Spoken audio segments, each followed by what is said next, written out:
In this video, I'm going to show you how to add location in QuickBooks Online. Now, the first thing you have to do, you want to turn on location tracking. So you want to go up top right to the settings cogwheel, and you want to go to account and settings under your company. From here, you want to go and click on the advanced tab over here on the left, scroll down to categories, click on it, and then where it says track locations, turn this on so it's green like this. And then of course you can give it a location, of course a label as well. So I'm just going to leave it as a location and click on save. Now the first part is now done, and now we have to go and create our locations. So go to the settings cogwheel yet again, then go to lists and all lists.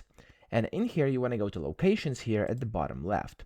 In here, you can just add a new location by clicking top right where it says new and give it a name. So for me, it's just going to be sample location like this. And of course, if any of these are relevant, you can check them as well.